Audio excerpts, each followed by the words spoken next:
It is our choices that show what we truly are, far more than our abilities. If you want to see the true measure of a man, watch how he treats his inferiors, not his equals. Anything's possible if you've got enough nerve. What's coming will come, and we'll just have to meet it when it does. The truth. It is a beautiful and terrible thing, and must therefore be treated with great caution. The internet has been a boon and a curse for teenagers. It takes a great deal of bravery to stand up to our enemies, but just as much to stand up to our friends. Whether you come back by page or by the big screen, Hogwarts will always be there to welcome you home. Indifference and neglect often do much more damage than outright dislike. And the idea of just wandering off to a cafe with a notebook and writing and seeing where that takes me for a while is just bliss. To the well-organized mind, death is but the next great adventure. I sometimes have a tendency to walk on the dark side. Youth cannot know how age thinks and feels. But old men are guilty if they forget what it was to be young. The moment you are old enough to take the wheel, responsibility lies with you. Never trust anything that can think for itself if you can't see where it keeps its brain. Death is just life's next big adventure. You sort of start thinking anything's possible if you've got enough nerve. Fear of a name increases fear of the thing itself. Talent and intelligence never yet inoculated anyone against the caprice of the fates. It does not do to dwell on dreams and forget to live. I would like to be remembered as someone who did the best she could with the talent she had. Hearing voices no one else can hear isn't a good sign, even in the wizarding world. Failure means a stripping away of the inessential. Humans have a knack for choosing precisely the things that are worst for them. There are some things you can't share without ending up liking each other.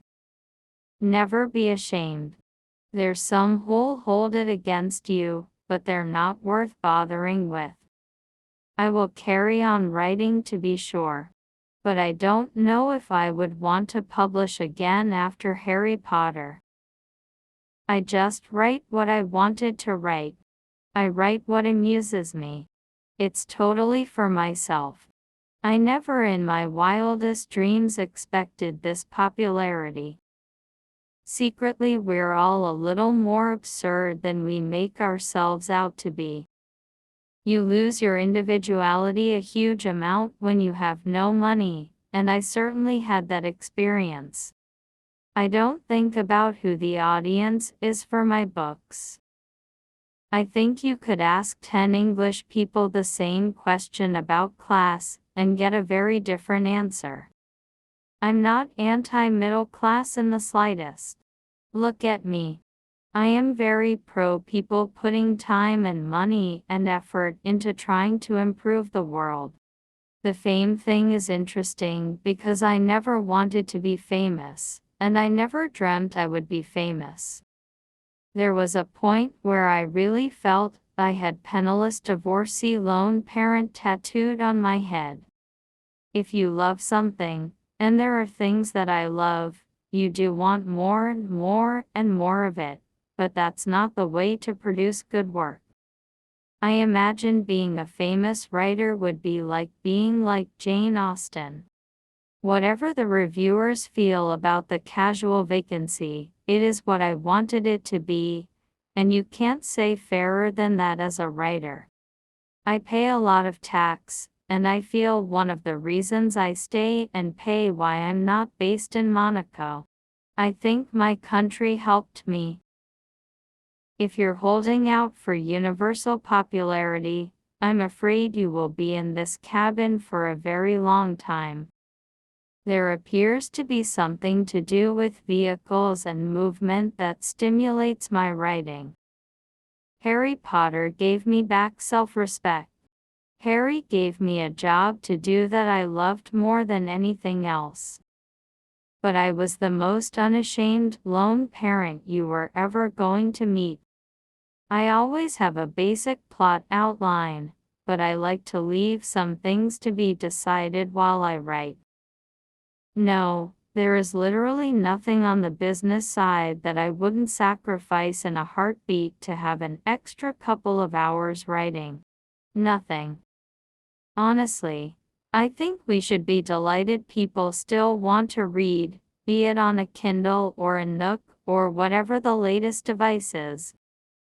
I remember the first time I heard a teenager say LOL. Just what? But it means laugh.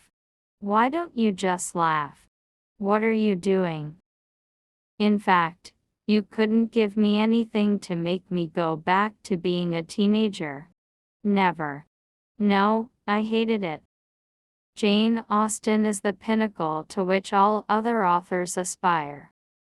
I love inventing names, but I also collect unusual names so that I can look through my notebook and choose one that suits a new character.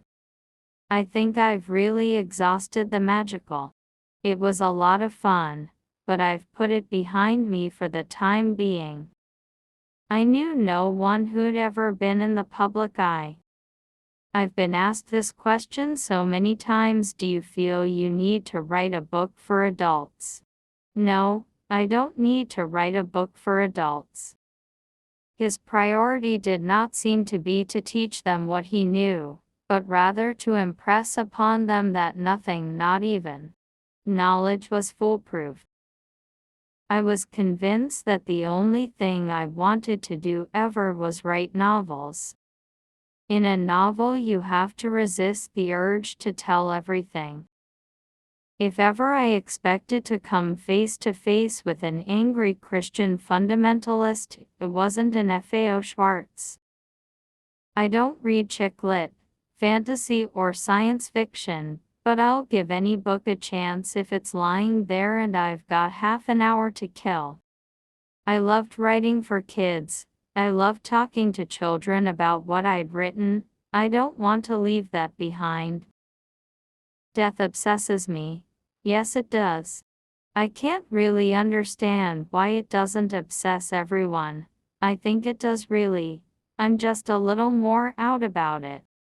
We do stigmatize teens a lot and see them as scary and alien. I like to get in among a set of people and get to know them very well. Some of the fear that surrounded a Harry Potter publication was fun. I don't think I am evangelical in my work.